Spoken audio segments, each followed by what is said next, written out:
Welcome back to A Guide to Healthy Living. We are your local health and wellness experts, and we hope to guide you down the path of health and show you that health ain't hard, y'all, but it is your responsibility. We want to give you small steps each week that you can take to take better control of your own life and your own health. I'm Dr. Liz Baker. And I'm Dr. Jason Reinhardt. And we are both chiropractors here in Nashville, Tennessee, and our passion is teaching people what real health is. And today's topic is probably, I would say, the most asked question outside of our typical chiropractic questions that we get pretty much daily, as well as through our social media. That's been the bulk of the questions has been about this topic. Yeah, it definitely comes up in my office every week. Every week. And then speaking of social media, you can always follow us on Instagram.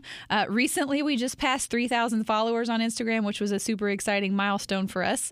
Since we're such a new show, that's a pretty good number to already be at. Yeah, it's very exciting. Yeah, so follow us on Instagram as well as on Facebook. You can find both of our social media links at aguidetohealthylivingradio.com.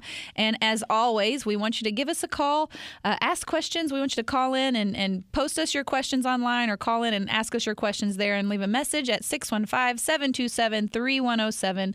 How we form these shows are based off what you guys want to know. So this is the one that we get most often, most regularly, and I've been trying to put it off as far as doing it on a show topic, but I guess we can't avoid it any further. No, and actually you're making it a two-part show too, huh? Absolutely. There was so much information on this one, which is one of the reasons why I didn't want to do a show on it just yet, because there's just too much to go over. So this is going to be Weight Loss Myths Part 1. So next week you'll have to stay tuned for Part 2, because I really could not narrow it down to just a couple of things. It's a lot of things, and I think you did a really good job of kind of hitting some key points that people can take action on and start implementing right away. Yeah, so that's why we're going to go over weight loss myths today. We get asked about this all the time, and everyone always wants to know the secrets to losing weight. So we're going to go over a lot of stuff that we have decided is important enough. But again, there's so much information. There's going to be 2 shows on this back to back. So be sure you tune in next week as well. It's just too much important information to try to whittle it down. So before we get started, we want you to know that there is no magic weight loss pill. I'm so sorry. There's just not such a thing. Yeah, I wish there was. People are always like, okay, now tell me the truth. Like, no one's listening. What's the real deal? And you're right, there isn't. There's no such thing. I don't care how good of a salesman they are on, the internet or TV or even on the Dr. Oz show. They show all these magical green coffee bean pills or ashwagandha or whatever the other weird names are. There's no magic pill for weight loss. It might help weight loss, but that's not going to help you lose an enormous amount of weight like they claim. There's no quick fix, healthy, lasting weight loss drink. There's no magical shake you can have every day and lose a bunch of weight and actually be able to keep it off. And there's not any sort of electrode ab belt that's going to make you lose all your belly fat either. These are just really good sales tactics, because there's a lot of money to be made in weight loss. And true weight loss comes from making healthy habits, forming them day to day, and kind of living a new lifestyle. And that's just how you live from now on. And you can lose weight and keep it off that way. Yeah, but it's a huge industry. If you think about the United States, there's probably more weight loss books and programs here than anywhere else in the world. And we have more obese people than anywhere else in the world. Absolutely. So we want to give you truth and facts about how your body works so that you may make these small changes. Make them one at a time so that you can make small changes to make bigger improvements down the road. So the first thing is weight loss is about 75 to 85% diet and the remaining percentage of exercise. So weight loss is the biggest portion of diet, is the most important part. Weight loss comes from the food you eat or don't eat.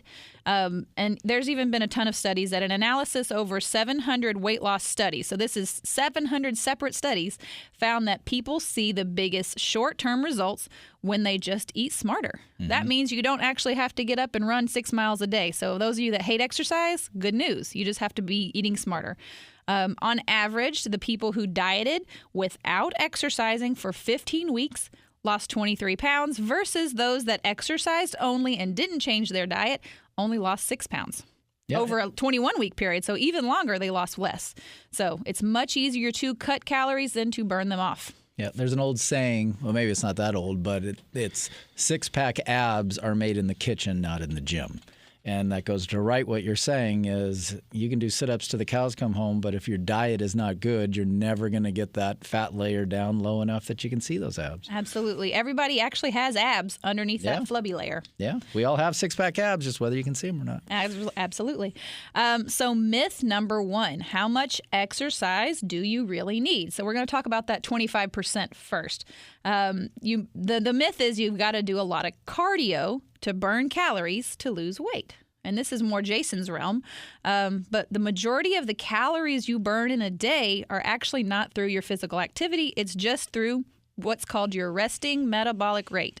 And what that is just the calories that your body burns, keeping your heart beating, keeping your lungs breathing, keeping you sitting upright, walking around your office and home and that sort of thing. Just the calories that it takes to live a normal day to day. That's how many calories are burned during your to fuel your resting metabolic rate.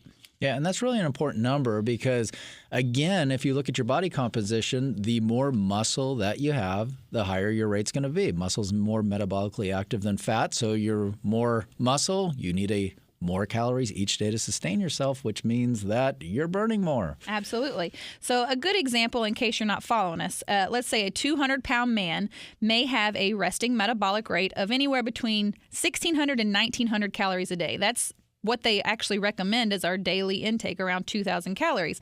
But of that 2,000, he's burning 16 to 19,000 or 100, sorry, that'd be a whole lot more, just being alive just from day sustaining to day. himself. So weight training is actually better at preserving your resting metabolic rate by preserving lean body mass, which is a significant contributor to raising that metabolic rate. So, or the calories that you burn in a 24-hour period just being alive.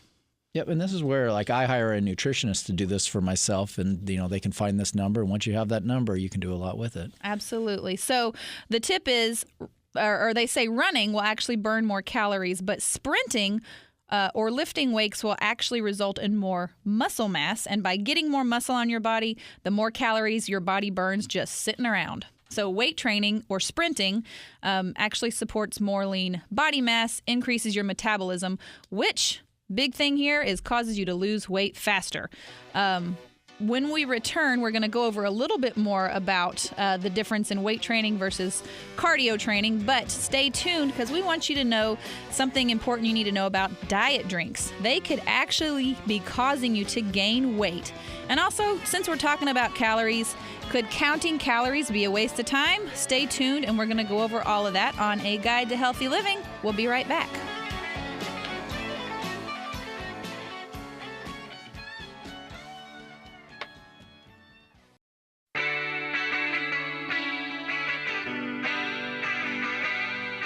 And welcome back, y'all, to A Guide to Healthy Living, where we want to let you know that health ain't hard, but it is your responsibility. We are going over our most asked about topics today, and it's a two-parter show, and this is part 1 of dieting myths, weight loss myths, dieting myths, whatever you want to call it. And we're talking about how much you actually need to exercise and how that's actually important to do weight training versus cardio. Yep. Always asked about it a ton, and you're really breaking it down, so I like this. So let's get back into it. So right before we cut out for the break, we were talking about weight training and sprinting, supporting more lean body mass to increase your metabolism, which causes you to lose weight faster, versus what we were about to go over, what everybody seems to think is better, the longer, slower cardio, calorie burning type exercise. Well, and it's if you look at an Olympic sprinter versus a long-distance marathoner, you can see the difference in their body. Sprinter is a lot of muscle. The marathoner is very thin and not very muscle-bound. Right, and that muscle-bound person is going to have a higher resting metabolic rate, which is going to cause them to just naturally burn more calories when they're sitting on the couch versus somebody who does more cardio work. Now, we're not saying cardio is bad, because you definitely need to have your heart-healthy cardio exercise in there. It's also going to support you having more energy during the day and aids in your recovery and actually helps you relax and sleep better. So cardio is still important, but if your goals are weight loss, fat loss, that sort of thing, you need to do muscle training. Yep, and it always gets me because if you know this resting metabolic rate, then like for myself, it's a little over 2,000 calories. But if you know that and you have someone that can use that number to help you, then you know what you're doing throughout the day. It always gets me when someone said, I had a great workout, but then I went to a juice place and I just consumed, 50 grams of sugar and I'm not losing weight. It's like, well, they had a juice smoothie they thought was good, but really because they don't know what's going on in their body or their numbers, you actually just put way too many calories in and you're actually gaining weight. Absolutely. And before we left the break, we're also going to talk about if counting calories could be a waste of time, which we'll go over in a little bit as well. But before you begin any exercise, you should always get your spine and your hips checked by a chiropractor to ensure that you're not going to injure yourself and derail those weight loss goals. Even if you're just trying to tone up or get in shape, if you have not worked out in a number of weeks or months, it's always a good idea to get your joints checked out to make sure that you are safe to begin any sort of exercise program, because I hate how often I see people who are trying to do some good things for themselves, but then they come to us injured because they were not aligned properly and they were running and jumping on their joints that were not supporting their body weight properly either. Yep. So it's always good to get checked out, make sure everything's working properly, everything's aligned, and then boom, go hit it. Absolutely. So give us a call. As you know, we are both chiropractors. We have offices in Brentwood and Franklin, Murfreesboro, and Hendersonville. We always have a special for our listeners. If you guys want to come see us at our offices, give us a call at 615-727-3107 or find us online at aguidetohealthylivingradio.com. You can also follow us on Facebook and Instagram there as well. But each week we offer a limited number of spots for our radio listeners. So give us a call and make sure you get on our books for the week. We offer a special where we do a consultation, an exam, special type of x-rays, and your first adjustment, and it's normally $250 for all of that, but if you call us and let us know you heard us on the radio, it's only $40. So give us a call, let us know which office you'd like to go to, 615-727-3107. So let's get into our second dieting myth. Let's do it. Whole grains, are those good for weight loss? I get a lot of questions about this. What's the answer? No. Wheat and corn can derail your weight loss really fast. Yeah. Yep. Definitely. The naturally occurring starches in whole grains actually surges your insulin, much like as if you just ate a tablespoon or a teaspoon of sugar. It is quickly turned into sugar when you digest it, and so your body then reacts to it as if it would, you just ate a chocolate bar. Yep. And most grains, they cause inflammation in the body, which leads to many chronic diseases and conditions, things such as allergies, arthritis, cognitive decline, celiac, Crohn's, fibromyalgia, GERD. The list goes on and on and on what's tied to these guys. So absolutely. And grains themselves are high in something called phytic acid, which actually keeps you from digesting some of the healthy minerals within our food, like calcium, magnesium, iron, and zinc.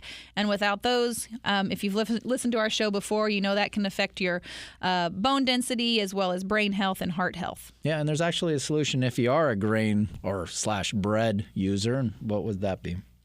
We can always look towards organic sprouted grains in moderation always, but there's also some good options out there like quinoa, coconut flour bread, almond flour bread. There's a lot of options out there that use less wheat and corn that are still falling under that heart-healthy grain that we need in a whole grain form, but it's not corn and it's not wheat. Those are the two that really turn into sugar the most. Yeah, and the sprouted wheat, if you're going to your grocery store, it's going to be in the refrigerated section, not sitting with the normal breads. Yeah, they put a lot of preservatives and a lot of stripping agents on the wheat in all those breads that sit on the shelf there, so that they're more shelf-stable for a little bit longer.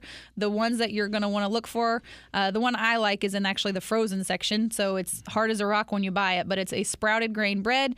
It tastes really similar to just a whole wheat bread. It doesn't have a funny taste, but it is a little more lumpy, I guess. It's got more seeds in it. Yeah, I can't really tell much of a difference. No, it's just like you're having a good cracked wheat kind of bread. Yep.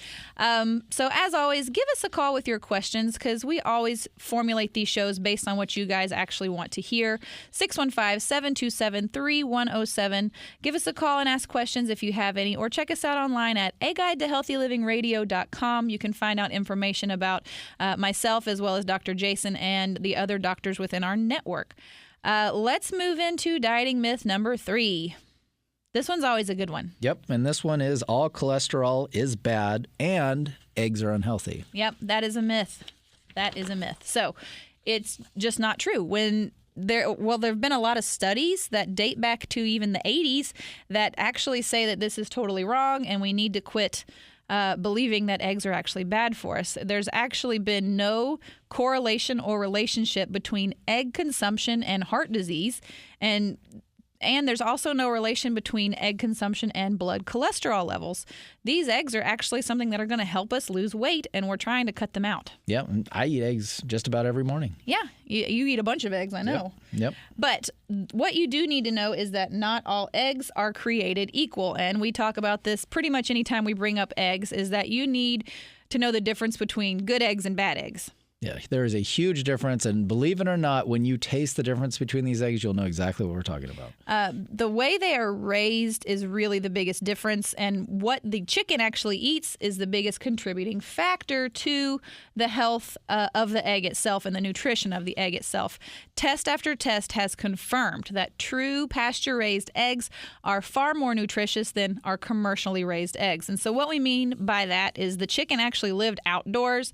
It got to peck around in the dirt, eat bugs, eat grubs, and wasn't fed a bunch of corn and soybean, which is what typically they're fed when they're in a hothouse. Yep, because you got to remember, you're not only eating the egg, you're eating what that chicken consumed to produce that egg. So just like what you're saying, if they're eating cornmeal and soy and all of that instead of what they're supposed to be eating, that egg is not going to be the same. Yeah, so when you're at the store, really read your labels, because just because it says cage-free, all vegetarian fed diet, that doesn't actually mean it's good, because chickens aren't really vegetarians. Just like your robins and cardinals out early in the morning are out there picking out the worms, chickens are also supposed to be eating worms and bugs and everything else. And if they're not given access to their full range of diet, they're not getting the best diet themselves, which is then going to change the nutrition of those eggs. And a great place to go check out what we're talking about is your local farmer's market. Farmer's go down market, there. Get some of those eggs down there, and you'll see what we're talking about. So you're looking for pasture-raised eggs, not just free-range eggs and not just cage-free eggs. You want pasture-raised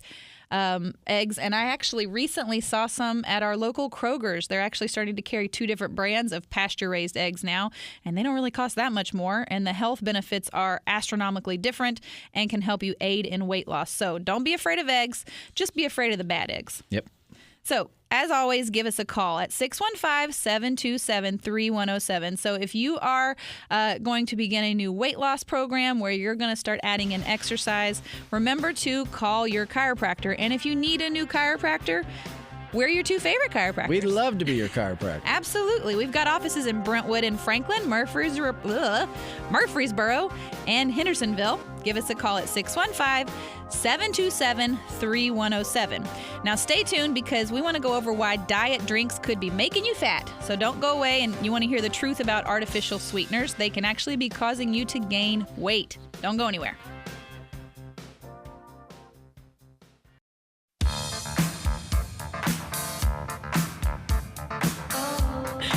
Welcome back to A Guide to Healthy Living. I'm Dr. Liz Baker. I'm Dr. Jason Reinhardt. And I was just making him laugh because I feel like I cut him off a little bit on that last segment. So sorry, Dr. Jason. No worries. But we are talking about our most popular, most asked about topic, weight loss. How do I lose weight? We're going over the weight loss myths. We're going to make this a 2-part show. So if you've missed this half of the show already, we're going to come back next week with more information. So make sure you tune in as well. But also you can check us out online at aguidetohealthylivingradio.com. We're going to post all this information online as well, because there's just a lot to go over. There's a ton, but all of these tips, they're easy to implement, so take action on them and you're going to start seeing changes. Yeah. So our first tip was your biggest weight loss thing, biggest thing that's important is it's about 75 to 80% diet changes, and then the other 25 to 20% of exercise. Yeah, exercise. But when we talked about exercise, we talked about weight training versus cardio. Now, not that cardio is bad, but weight training is actually going to help you lose more fat, burn more fat because you've got more muscle mass to burn. Yep. We talked about high intensity interval training, such as like what a sprinter does versus a marathoner too, in terms of losing weight. So totally different body structure as well as different metabolic resting heart rate as well, which is what burns more calories just sitting around watching TV. So if you need more information on that, make sure you're working out the most efficient way. You don't have to be cranking out miles and miles on the treadmill anymore. So go back and listen to that segment. And then also we wanted to remind you that you don't want to start any exercise program without getting your spine and joints checked first. We don't want you to derail your progress by getting injured early on. So give us a call at 615-727-3107. Dr. Jason and I, we've got offices in Brentwood and Franklin, as well as Murfreesboro and Hendersonville. Also check us out at aguidetohealthylivingradio.com, and you can find more information out online about our offices there as well. So the other tips were whole grains. We wanted to reduce wheat and corn. Yeah, and we gave you a good option to get into sprouted grains. Again, those are going to be found in the refrigerated section of your grocery store. Yeah, because when you digest grains, they actually digest like sugar, and it would be similar to just eating a teaspoon of sugar, and we know that that's not good for weight or getting fat off the body as well. And the third thing that we went over so far was cholesterol. Don't be afraid of eggs. But certain type of eggs. That's right. So be afraid of the bad eggs, but go for the good eggs. And as always, we just remind you that we mean good eggs, we mean pasture-raised eggs. Those are the ones that are actually healthy, heart healthy, as well as will help you burn some more fat, because that good cholesterol is one of those muscle building and tissue building things that our body needs. Yeah, and we were talking about a good way to find the eggs we're talking about is your local farmer's market. Yep, but I did notice some recently also in our local Kroger's as well. Yep. But you're looking for pasture-raised, not necessarily cage-free and not necessarily free range. You're looking for pasture raised. Yep. So let's get into a big one. Diet drinks. Just because they say diet, it actually, I think it's more of a lie than anything. Yeah, I see this in my office every week, whether it's the sodas or it's the kind of the workout drinks that people are consuming, and or those little packets of stuff that people shake into their water bottles. Yep. I don't want to name any brands, but we're going to talk about artificial sweeteners, and this is also going to include stevia, which is still a healthier option, and it's not as much of a neurotoxin as some of those artificial sweeteners. But just because they are calorie-free doesn't actually mean that they're going to help you lose weight.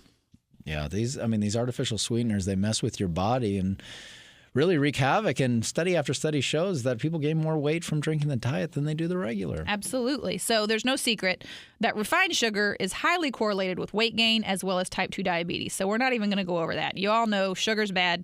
Cut it out and you'll lose weight. But what is less known is that the artificial and calorie-free sweeteners are just as harmful, just in a different way. Yeah, and here's what I was talking about. Artificial sweeteners are linked to kidney damage, weight gain, boom, weight gain, just like what we're talking about right there. Some types of cancers, low thyroid, headaches, memory loss, seizures, dementia, and there's so many more things too. Yeah, and then like he even mentioned the low thyroid. If you know anything about low thyroid, that's also something that's going to increase your weight as well. When you consume sweet-tasting food, real sugar, fake sugar, even the stevia, your brain is triggered, hey, Joe just ate some sugar. Let's prepare to digest it. It gets ready the necessary hormones and enzymes. It gets those in place in line, ready to receive that sugar to break it down into glucose. It's getting ready to take that to your brain and say, you know, here's the sugar. We're going to carry it along like it's supposed to and where it's meant to go. In the case of artificial sweeteners and stevia, your body still thinks you're going to eat something that contains that glucose, but when that glucose never actually arrives, you stay in sugar digesting mode until you actually eat sugar. So this is going to keep you craving sweet things because your brain feels cheated. It's waiting to digest that glucose that never came, and it's going to sit there and waiting, and it's going to cause you to crave more sweets. Yeah, and this is the biggest reason why people get addicted to diet sodas or other fake sweetened drinks. Yep, you feel like you need to drink 2 or 3 in a day because your brain is continually craving that sweetness. That's why one of the reasons is you continue to crave those diet sodas. And I don't know how many times people have told me, I just can't quit drinking them. I'm down to 1 a day. I'm down to 1 a day. And they're so proud of that. But until they get just totally off of it altogether, they're going to keep craving that sweet drink. And if they're not giving themselves real sugar, that craving is never going to stop. Yep, and everyone knows what we're talking about because usually when I ask people, I just drink diet, whatever the brand is, I'm like, well, how many do you have a day? Oh, no more than 3 or one. Like, or I'm down to 1 or down to 2. Exactly. There's just a massive amount of research. I mean, more than we can even go through, proving that instead of aiding in weight loss, those non-calorie sweeteners actually cause you to gain weight. Yep. Study after study shows it. Yep. And something else interesting when I was putting this show together, I found that there was a study out of Duke that actually showed a single packet of Splenda kills off about 50% of your gut flora. And that actually allows the bad guys to overgrow, which is going to cause bloating. It's going to cause inflammation, which all leads to weight gain as well. So there's another reason right there, not even the brain craving reason, but also the bloating and weight gain reason. Yeah. So just so many reasons to say, let's not go this route. Absolutely. And I'm just not a fan of artificial sweeteners anyways, because as we know, they're also a neurotoxin. They're highly correlated with headaches as well. And I know a lot of my patients, once they stop drinking that, they just start to feel better. It happens all the time. Once you finally break it, and I'm not talking about, we're down to 1 or 2. Like when you finally get off that and you give your body a little bit of time to get that out of your system, exactly what Dr. Liz is talking about. That's what people say. I'm starting to feel so much better. Yep, because you're not poisoning yourself anymore. As always, we want to remind you that you're listening to A Guide to Healthy Living, and you can always find us online at aguidetohealthylivingradio.com. We want you to give us a call at 615-727-3107. We want you to ask questions because your questions are what form and mold the direction of where we take these shows. This particular episode is a 2-parter because we just get so many questions about it. Everybody wants to know how to lose weight, and there's no magic pill, there's no magic exercise that you can do, but what we want to give you are just small things that you can change in your life, easy things you can do each day that make a big difference in the long run. Yeah, and these are all lifestyle modifications that you're directly in charge of. No one can force anything into your mouth, so making these choices, you can still have something to drink. It just doesn't have to be the diet soda or whatever it might be. Yeah. Easy things that switch around in your diet and that are very sustainable, that you can live for years and years and years and get the health benefits. Absolutely. And if you're looking for a chiropractor, if you've been listening to us week after week and thinking, hey, you know what, I need to give those guys a call. I'd love to have them check me out as well. And also, if you're going to begin any new exercise program, it's critical that you get your spine checked out so that you don't cause injury and derail your weight loss goals. So give us a call at 615-727-3107. We have offices in Brentwood and Franklin, Murfreesboro, and Hendersonville. And we offer a special limited number of spots to our listeners each week. We have, I think we're down to 15 spots for this week, but we offer a consultation, an x-ray, as well as an exam. I almost forgot about that part. And an adjustment. Yep. Normally, that's $250. And when you call and let us know you heard us on the radio, it's only $40. Just let us know which office you're looking at, and we'll return your call and get you on our schedule as soon as we can. So, again, that number is 615-727-3107. Pose us your questions there, as well as let us know if you want to come in to see us. I don't want you to go anywhere because we talked a lot about calorie counting in the earlier segments, but could calorie counting really be worth the trouble? Or does it really help you lose weight, or is it really more a waste of time? So we've talked a lot about different things you can do, but this one is a huge topic, so don't go anywhere. We'll be right back with A Guide to Healthy Living.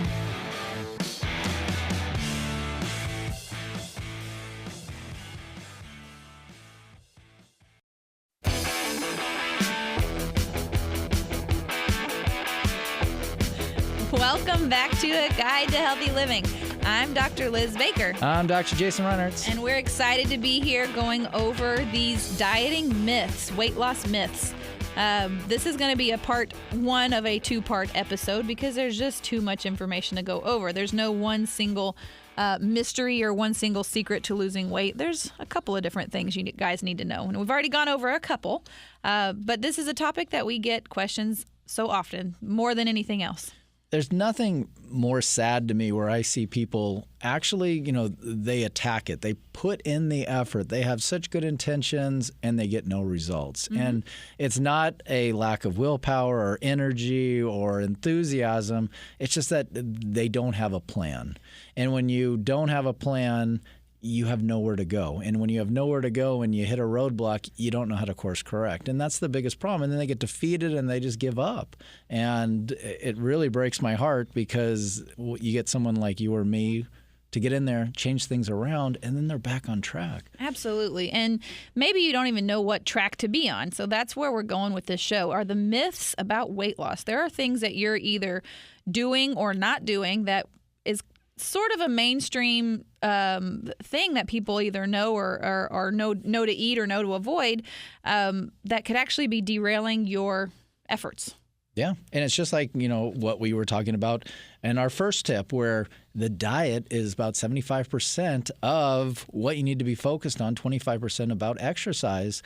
Six-pack abs, they always say it, they're made in the kitchen, not in the gym. Absolutely. So what we mean by that is it's really 75% more important what you eat versus how or what you do as exercise. Not that exercise is not important, but if you're just looking at pure fat body weight loss, diet is all you need to change. I see this in the gym all the time. Guys and gals putting in a lot of effort, working out very hard, bodies never changing. Mm-hmm. Again, what that always signals to me is that when they leave the gym, what they're consuming is not right. Yeah. Don't treat yourself just because you exercised. Hey, I did really good in the gym today. I'm going to treat myself with Chick-fil-A. Don't do that. You cannot outrun your fork. If your goals are to maintain your weight, fine, go ahead and do that. But if your goals are to lose body fat, don't skip those or don't add those treats in too often. Yep. We're not saying don't do them at all. Just make them much more infrequent. Yep. And it's amazing. I hire a nutritionist to help me with this, and it's amazing in my own diet. And I know a lot of stuff. He tweaks around a few things. I get results. It's fascinating. And I'm not working out any harder or any different. It's just strictly what I consume and things like that. But it makes all the difference in the world. And didn't you just recently get a check again earlier this week? Yeah. So one of my goals was get it under 10% body fat, and I hit that goal. And, it's just amazing. I always like to set up different goals because it gives me something to strive for. But yeah, and that was our plan. And that's the only thing you changed? You didn't start a different workout or work out harder or more often? Nope. It was exactly what I was putting into my body. Mm-hmm. So that's where we want to talk about next is the different things that you could be doing that you think are good that could actually be also derailing those weight loss efforts. Another big one is our whole grains. We eat a lot of wheat and corn, and your body digests wheat and corn as if it was sugar. Our good options for that are choosing organic sprouted grains in moderation, of course, but also lentils, quinoa, coconut flour, almond flour. These are also good substitutes for some of those grain if you're a breadaholic.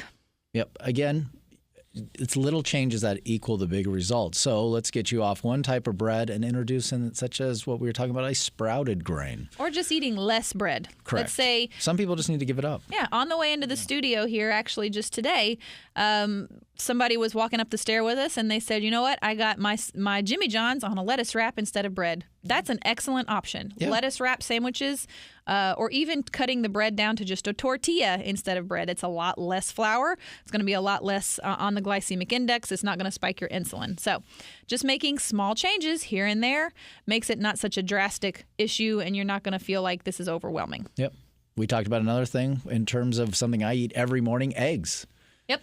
And, eggs have gotten such a bad rap. Don't eat eggs. Don't eat the yolk. Watch out cholesterol. And really, it's all not true. Absolutely. There have been studies since the 80s over and over and over proving that there's no correlation between egg consumption, heart disease, or egg consumption and blood cholesterol levels. There's a whole lot more research on where that actually comes from now, but we know it's not from eggs.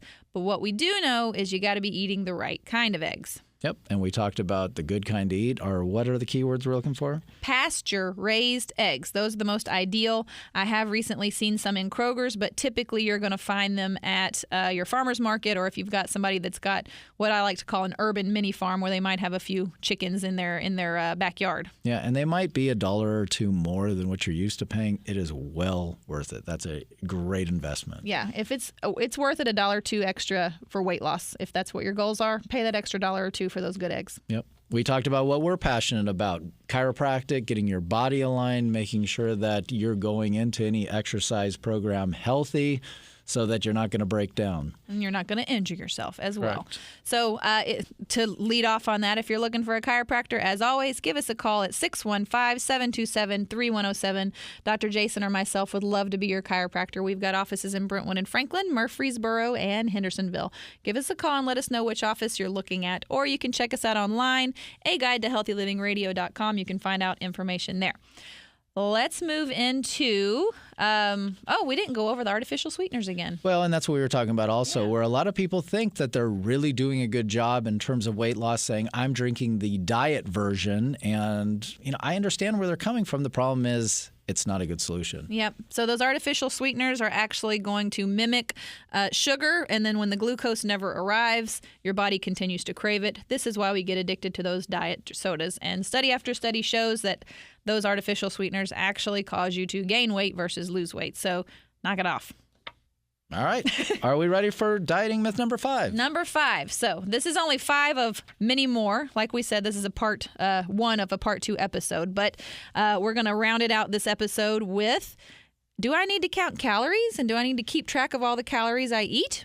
And do I actually need to keep it under 2,000 a day? Yeah, you hear this a lot, whereas people, they're so focused on that, it really derails them because that's the only goal that they have. Right. They're so focused on counting calories or counting points, depending on what program you're following. But despite the fact that every lasting, healthy lifestyle, whether it's going to be the whole foods diet, the paleo diet, even a vegetarian diet, a low-carb diet, Mediterranean diet, there's so many different diets out there. Those that are actually a lifestyle change do not focus on how many calories we eat. They actually focus on what we eat rather than how much of it that we eat. Yeah. That makes sense? Yeah. In the mainstream, it still seems to insist that if we just count our calories more conservatively, we could end the obesity epidemic. Absolutely it does. But the proven fact is that calorie counting actually approaches a failure rate of 95.5%. Yeah. Every time you try to count calories, you're actually off by about 95%. And that's a higher failure rate than actually quitting smoking cold turkey. Yeah. And, if we need to constantly count calories to avoid obesity, why don't we need to count anything else? What about vitamin C in, vitamin C out? How about zinc in, zinc out? What about counting the other 18 minerals, 12 vitamins, 9 essential amino acids, 8 conditionally essential amino acids? I mean, I can just go on with this list, but none of those are getting counted. Yeah, none of those are being counted, and nobody really cares how much you're getting in your diet. We're just so focused on counting calories. No other species in the world fights obesity by counting calories. And, if you look at what cows eat and what tigers eat, none of them are actually counting calories. It's just about what they're eating, not how much of it they're eating. Yeah. And, ending obesity, it's not about eating less or exercising more. It's just like ending depression is not about frowning less and, just smiling more. It's a lot more than that. Yeah, absolutely. Health and happiness are all about quality, not quantity. They are about filling ourselves with so much good that we don't even have room for the bad. So even like Dr. Jason was just saying about depression, it's not just about, hey, just be happier. That's going to stop your depression. That's not how it works. Well, and you got to be careful, too, because our goal is not just basically, let's just make you lose weight and make you completely unhealthy. That is not a good goal. No, we want you to have a lasting lifestyle change that makes it easy in the long run. It might be a little stressful at first as you're learning the rules, but what we want to do is help teach you the easy stuff to do one step at a time. It's what we did prior to the obesity and diabetes epidemics that what we need to do to end them. Yeah, I mean, and just because something is low in calories, it doesn't mean it's good for you. Absolutely, which leads us into you guys already know what's healthy and what's not healthy. It's the obvious healthier option that we should be going with. So if you have the option of 100 calories of celery versus 100 calories of Oreo, which is the healthier 100 calories? Yeah, people will fight this, but everyone knows the truth. Yeah, so calories are not created equal. So that's what we've got to understand is the quality of calories is much more important than the actual number of calories. So if you can't visualize what 100 calories of celery looks like, you're talking about 18 7-inch stalks. That's a lot of freaking celery versus... What is that? Two Oreos. Not even a full 2 Oreos. I think it's 2.8 Oreos or something, or sorry, 1.8 Oreos. It's not even a full 2 Oreos. So you can tell me which one you're going to fill up on first. Probably the 18 stalks of celery, if you can even stomach to put that much in your stomach. It's all about quality, not quantity. So counting calories, those 100-calorie pack things are so frustrating because they're not even real food. Well, and a lot of people, it leads them to give up and throw in the towel, and that's what's most heartbreaking. So that's why we're talking about this, that there's a different way. Yeah. So it's stuff you already know. The healthier option is what you need to go with. It's not that we're counting calories. We're just not taking into the account the nutrients contained within those calories. So get more nutrient-rich calories, and you'll actually fill up much faster. You'll feel fuller longer because you're getting the proper nutrients in as well. So just before we wrap up, I just want to make sure you guys understand. So if we ignored myth number 1, that you can't just count calories out, let's assume for argument's sake you can. It's going to be a whole lot harder to burn off those 100 calories of Oreos. So just keep that in mind as well. I want you to tune in again next week because we're going to continue with this topic of these health weight loss myths. Don't go anywhere. We're done, but come back next week. As always, you can always reach us, 615-727-3107. We want to hear from you. If you got any questions on this show, give us a call. We'd love to chat.